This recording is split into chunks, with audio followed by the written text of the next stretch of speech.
Hi everyone, hope you're all doing well. Hope you're getting in some reading, and I hope you're enjoying what you're reading as well. And remember, if you don't like what you're reading, please set it aside and find something you like to read.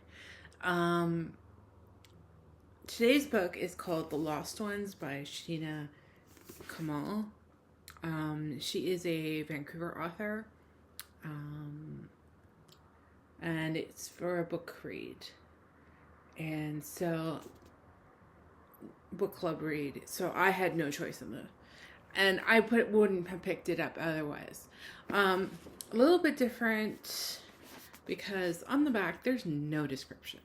So I'm gonna read from my phone from one of my many accounts, and I specifically Storygraph, and give you the synopsis of the story that the publisher gives, and the description. A dark, compulsively readable psychological suspense debut, the first in a new series featuring the brilliant, fearless, chaotic, and deeply flawed Nora Watts, a character as heartbreakingly troubled, emotionally complex, and irresistibly compelling as Steve Larson's Elizabeth Slander and Joe Nesbo's Harry Hole. It begins with a phone call that Nora Watts has dreaded for 15 years, since the day she gave her newborn daughter up for adoption. Bonnie has vanished. The police consider her a chronic runaway and aren't looking, leaving her desperate adoptive parents to reach out to her birth mother as a last hope.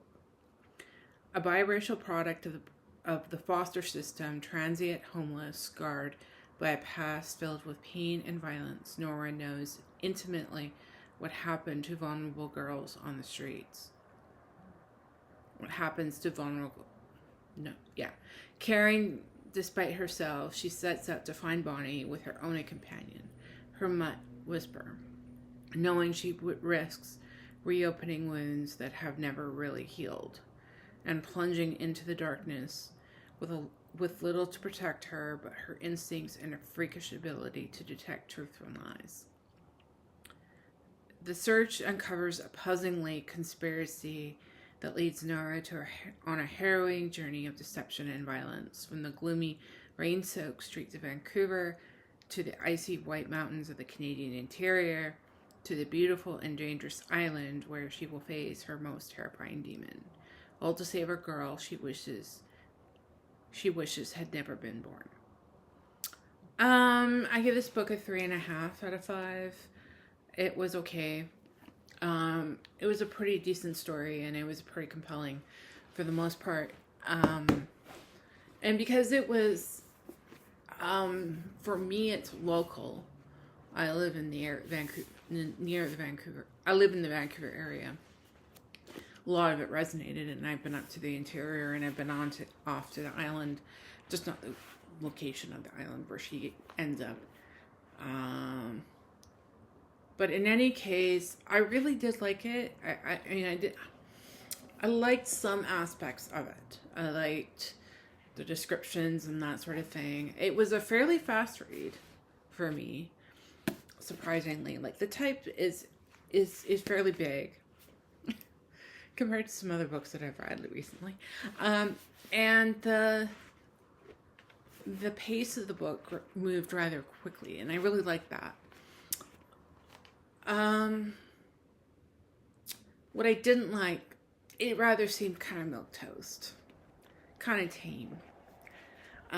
Compared to I haven't read The Girl with the Dragon Tattoo. I've only seen the Daniel Craig version of the movies that have been made, so I can only...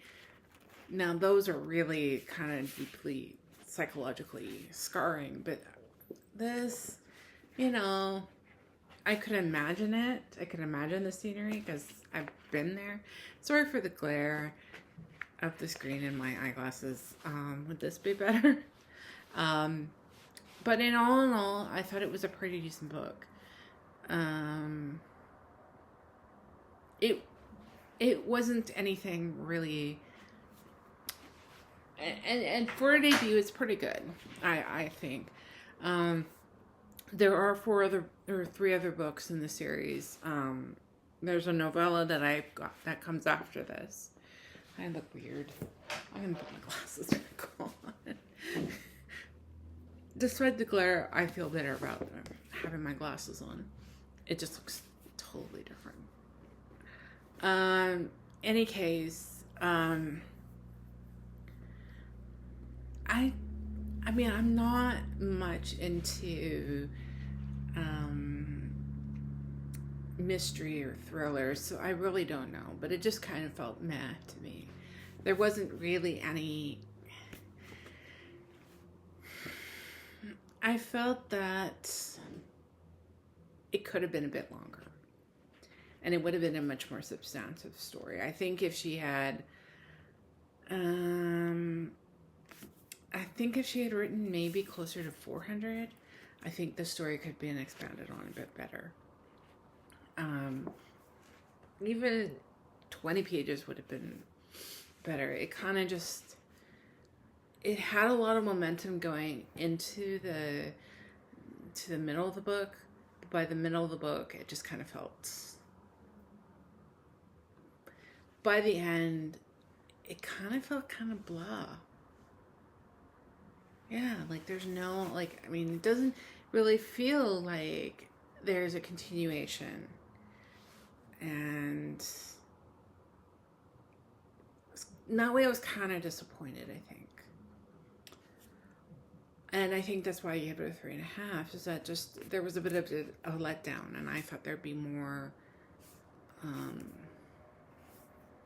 to the story, more to her background, more to Nora's background in the story, and that was kind of a little infuriating.